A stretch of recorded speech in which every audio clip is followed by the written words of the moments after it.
Bonjour, bienvenue dans ma bibliothèque. Nous sommes à Montréal le 1er mai 2013. Mon nom est Bruno Lalonde. Aujourd'hui, je vous annonce en grande pompe, tadam, que je serai à la manif organisée par la CLAQ, non pas la confrérie de la librairie ancienne du Québec, mais la CLAQ, la Convergence des luttes anticapitalistes, les anarchistes, autrement dit, mon club école, quoi.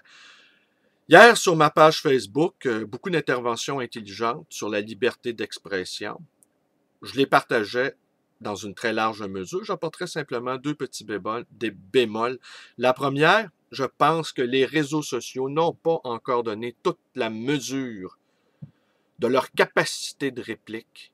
Ça commence. Et pour ma part, une des raisons, je pense, du printemps québécois, c'est l'émergence des réseaux sociaux, la facilitation d'organiser, de réunir un certain nombre de gens partageant les mêmes objectifs ou les mêmes idéaux. Aussi, j'ai été un peu agacé par l'usage que j'ai jugé abusif et intempestif d'un commentateur pour qui, par ailleurs, j'ai beaucoup de respect, le notre médiocrité, notre...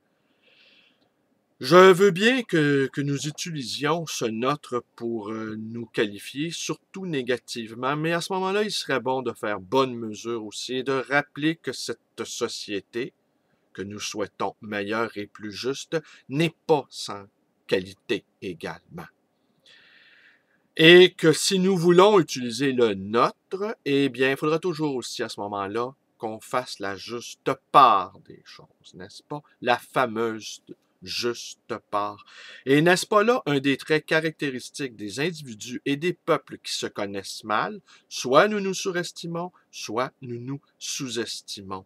Se connaître et s'apprécier et se jauger à sa juste valeur est une, est une, est un processus qui dure tout au long de la vie et également qui s'éprouve dans la réalité et qui s'éprouve également dans l'action et dans l'implication et donc dans l'engagement. On ne peut se connaître si on ne se salit pas les mains. Aussi, pour faire suite à la conversation hier eue à ma librairie avec le fils de quelqu'un que j'estime beaucoup par ailleurs aussi, qui se disait presque impuissant à changer les choses, que les choses changeraient d'elles-mêmes, quoi, et que peut-être même la technologie faciliterait le changement. Il faisait même référence ici au fait que les gens pourraient aller voter, pourraient voter sur un clavier, pourraient voter électroniquement. Et c'est une des raisons de la crise de confiance que nous vivons en ce moment sur l'île de Montréal.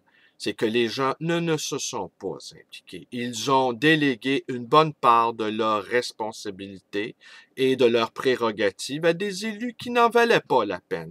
Et ils ne se sont pas souciés de valider la qualité de ces dits représentants.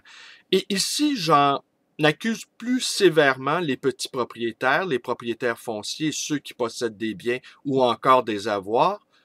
Et ce qui fait un peu enrager mon ami Alain, celui qu'on appelle le financier, quand je lui dis, si tu as de l'argent et tu ne sais pas comment la gérer, c'est que tu ne mérites pas de l'avoir. À chaque fois, il bondit dans les rideaux d'entendre cette chose. Eh bien, c'est ce que je pense. Quand on possède des objets, quand on possède des actifs ou du pouvoir, ben c'est de notre responsabilité personnelle que de les protéger ou encore de les faire fructifier. N'est-ce pas là ce qu'on a vu dans la malheureuse affaire de Vincent Lacroix? Alors, à ce jeune ami qui se disait impuissant devant le changement et qui même disait que les manifs peut-être ne changeaient pas quoi que ce soit, en ce moment, il n'y a plus rien qui change quoi que ce soit. On assiste jour après jour à des révélations de plus en plus fâcheuses à la commission Charbonneau et personne, hormis une poignée d'individus, ne sort dans les rues. J'en suis venu à penser que cette petite poignée d'individus, qui jour après jour presque descendent encore dans les rues, sont ce qu'il y a de mieux dans cette cité. Et si j'étais Dieu lui-même, n'est-ce pas? On connaît l'histoire dans la Bible. Il suffit d'un seul juste pour épargner cette ville. Ça me réjouit de penser que cette ville en comporte plus d'un. Alors, si nous jugeons que notre conscience, et c'est là toute la question, où l'être l'emporte sur le faire, si nous jugeons que notre conscience, même si cela ne sert à rien, nous porte à poser des gestes ou à dire un certain nombre de choses, eh bien, notre conscience est seule juge au bout du compte. Et cette conscience-là, elle ne se limite pas simplement à exercer son droit de vote seulement une fois toutes les 4 ans, libre une fois tous les 4 ans, disait l'autre. Alors voilà, donc aujourd'hui, ni Dieu ni maître, mais une conscience. Donc, j'obéirai à ma conscience et j'irai rejoindre mon club école, les anarchistes, pour manifester dans les rues de Montréal. Peut-être nous ne pouvons rien faire, mais nous pouvons assurément écouter notre conscience. Et cela, c'est énorme dans ces temps troubles où chacun, visiblement, considère que sa conscience, eh bien, on peut en faire peu de cas, ou encore on peut l'acheter pour quelques piécettes. Ben voilà, c'est tout pour aujourd'hui. Elle était courte, brève, intense. Je vous remercie d'être avec moi. Portez-vous bien. Vous connaissez la suite. Ma page Facebook, ma librairie, mon numéro de téléphone 514-736-0999. Également ma chaîne YouTube. Merci et bon 1er mai à tous.